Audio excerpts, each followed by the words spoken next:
Today we are looking at the interior of this 2024 Mercedes-Benz G550. Is $171,000 worth it even on the inside? Let's go ahead and find out. $171,000 is a lot of money, but the G-Wagon's ultra-luxurious cabin makes it all worth it. And just like the exterior, there is a lot of customization on the inside as well. Starting with the door panel, it is going to be wrapped in leather from top to bottom. You get quilted red leather through the center area, black leather up top, piano black, some aluminum trim, a real metal speaker grille, all of your seat controls on the door surrounded by piano black, 3-person memory seats, some more controls, and all of your switchgear for the windows and mirrors on the upper area. Your buttons, seat controls, and door release are all going to be finished in a high-quality aluminum which feels quite nice. Down below, you'll find some more stitched leather, a Burmester speaker grille, and you'll find a solid amount of storage. The G-Wagon seats are also super comfortable. They are made of quilted Napa leather finished in this beautiful red color. They are going to be heating, ventilating, and massaging. You also get 20 ways of power adjusting, 3-person memory seats, and these winged headrests. You can also get some crazy color options for the seats if you so choose. There are illuminated tread plates with Mercedes-Benz branding and imprints of the taillights. The G-Wagon certainly has a lot of presence out on the road, but the interior is where you're going to be spending most of your time. Let's go ahead and check it out. The steering wheel is going to be very nicely weather wrapped and heated. This is the old Mercedes design, so you're going to have all of your buttons in aluminum and you do not get a weather covered airbag cover. Additionally, you get paddle shifters on the back, and the steering wheel is going to be heated and power adjusting. The gauge cluster is fully digital and you have plenty of customization. You can use the touchpads to the left of the steering wheel to control what you see. I like to leave it at the digital speedometer. Materials in this car are absolutely amazing. There's lots of leather on the dashboard, you have some piano black trim on your handle, you can customize the piano black to get carbon fiber or many different options of wood trim, you have some real aluminum trim, more red leather down the center area with some quilting which is very nice, and then you have some piano black through the center area. Storage is also pretty good in the G-Wagon. If you pull this back, you'll find 2 very large cup holders and a little home for your key. Additionally, there is a power source. Under this red leather armrest, there is a pretty good amount of space with some USB ports. It is also felt lined, so sunglasses are not going to get scratched.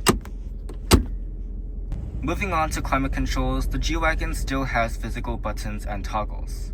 That would be quite sad if Mercedes removed physical buttons altogether from the G-Wagon.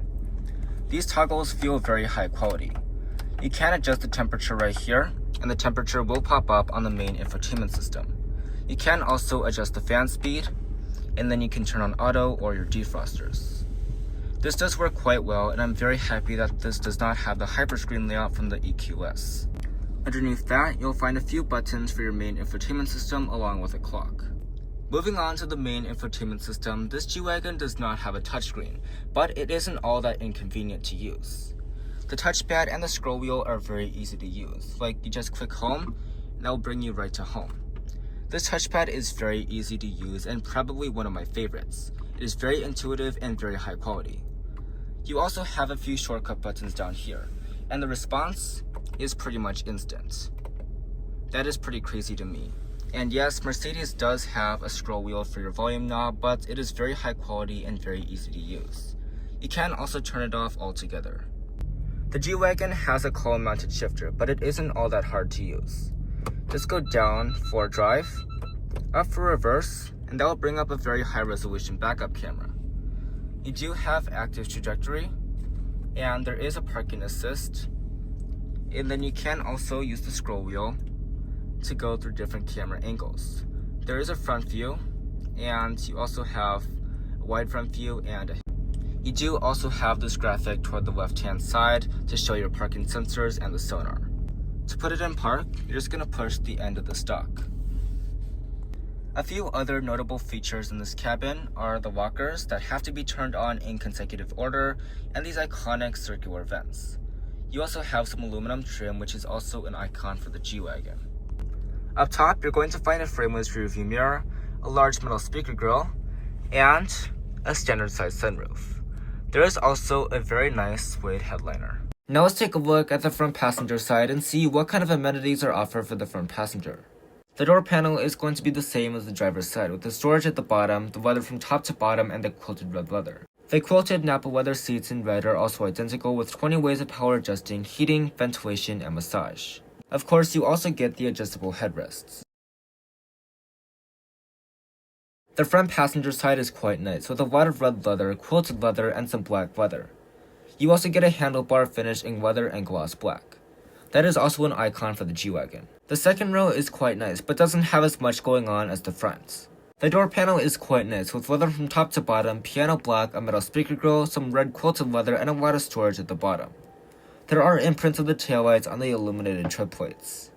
These seats cannot recline or slide, but they are still very comfortable with the quilted Napa leather and the heating function. In the back seat, I have a good amount of legroom and headroom is fantastic. A little bit more shin room would be nice. There's a speaker on the back of the seat and a very large seatback pockets. The seatbacks are not in leather, which is quite surprising. There's a third zone of climate control along with some circular vents in the center area. Down below that, there's a little bit of storage, a power source, and some USB ports. If you fold down part of the center seat, you'll find a leather armrest and 2 cup holders. Overall, the back seat of the G-Wagon is pretty nice. Let's go ahead and check out the cargo area next. Because the G-Wagon has a swing-out tailgate, there is no power function to it, and the tailgate is really heavy.